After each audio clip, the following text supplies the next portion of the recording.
Welcome to the All Life's Hats podcast, hosted by Tanae Hoffman, where we talk about all life's hats we wear.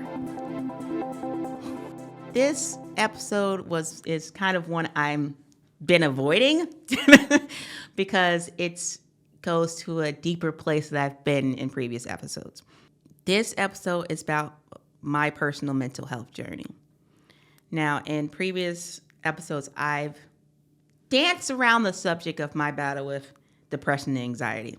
Now, it's funny for me to actually have a name for it because growing up, I kind of didn't understand what I was feeling.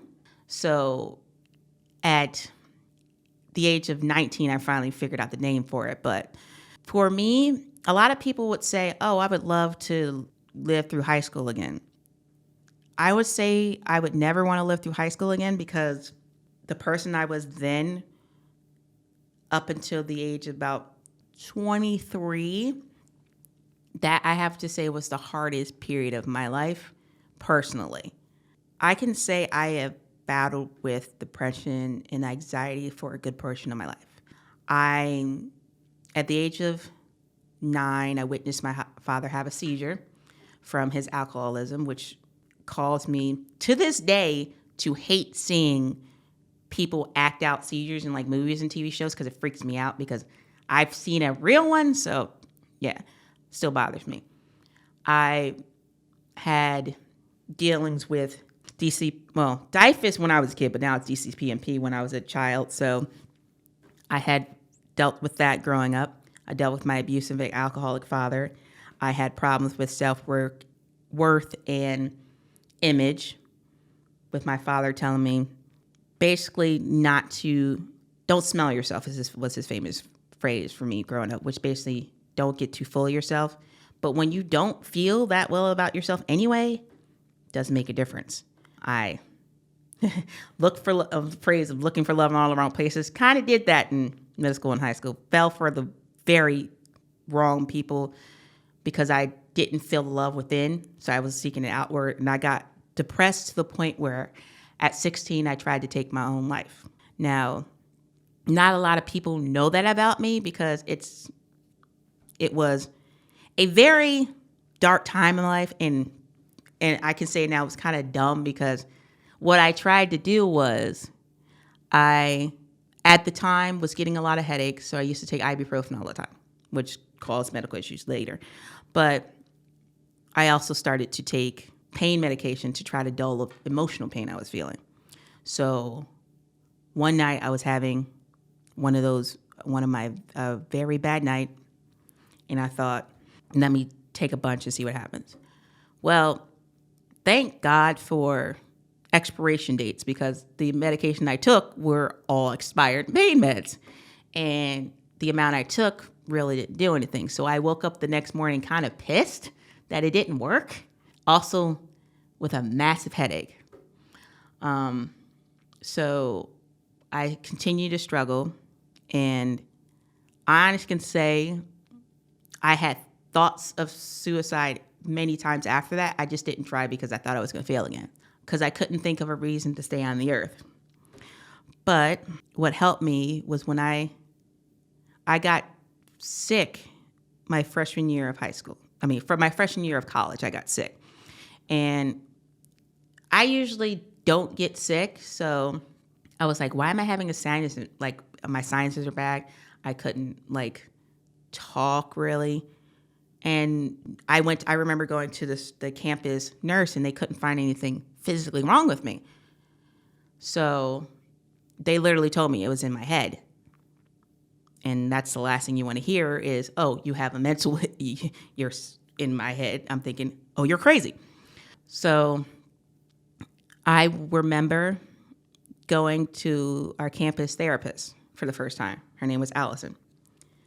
I remember it vividly because I remember they had a therapy dog. It was an Affenpinscher, and it was the cutest dog ever. Very tiny, but cutest dog ever. And I talked to her and told her about all the things I was going through. And the one thing that stood out to me that she said was, it's not your fault. Because I was carrying the load of being supportive for my mom because my father was abusive. I was carrying a load of thinking I need to be my mom's protector, my little brother's protector, keep the secrets of how crazy our family was, try to keep good grades, stay out of trouble, get people to like me. I had so much on my shoulder, and I kept thinking I had to do so much, and I thought I had to protect so many people. And when I failed at it, I blamed myself, but she literally made me realize it's not my fault. It's not my responsibility. I should not be bearing so much of a load. So that's when I decided, and that's when it kind of fell on the whole, my mother telling me either I come home and follow the rules or leave. And I did leave. I fought with trying to fix that relationship with my family and realizing it was getting nowhere, so I had to distance myself. Learning how to actually like myself in the mirror. And that, honestly, battle did not stop until actually a few years ago.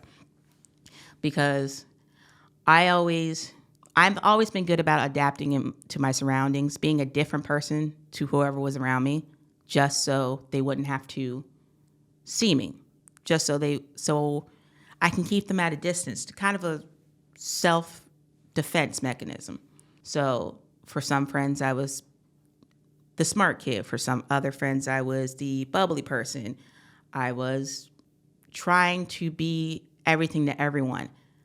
And after a while, I started to get run down again.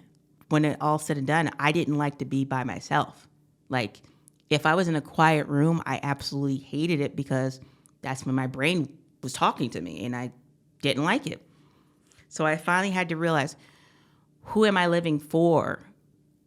I mean, I had a reason to live. At that 3 years ago, I had already had Haley. But what did I want to do? Because I was, despite having everything I ever wanted, an awesome husband, a beautiful baby, nice house, good job. I had everything that most adults would want. I was still miserable. And I realized that I wasn't being true to myself.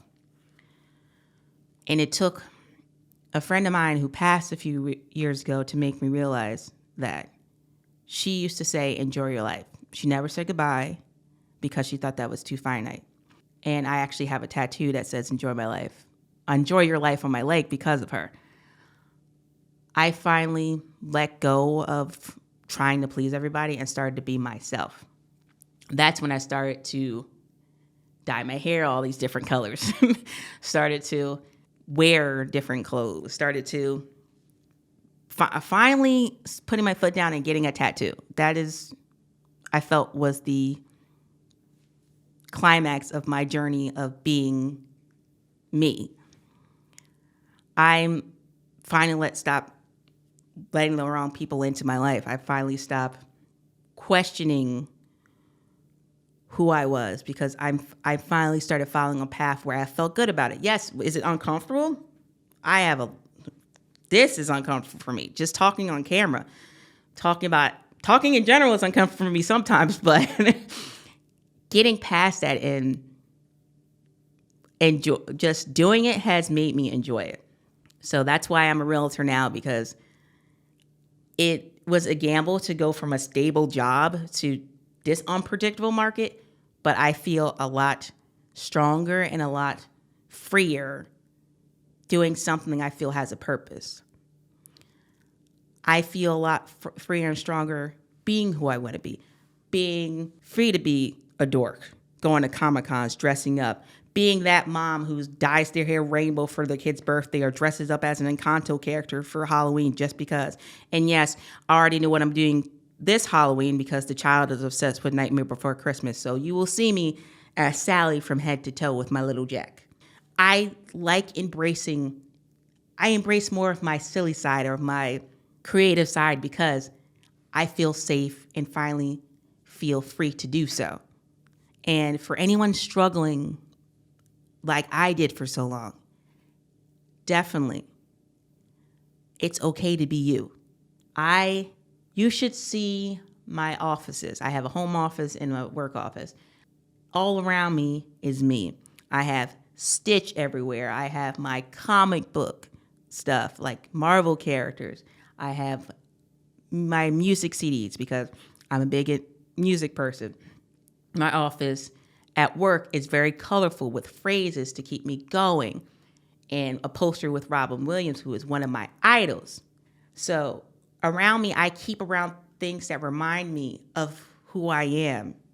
And one of my biggest things, and I will get a tattoo of this one day, that is my goal, is I love the creature of a phoenix because it symbolizes my life to a T. A bird rising from the ashes, fiery creature, more beautiful and powerful than ever. So definitely, I implore you to get past those ashes, past those hard times, because you can with the right help and tools, and you'll come out as fiery, as powerful, as awesome as ever. Thank you for checking out the All Life's Hats podcast. Stay tuned for more.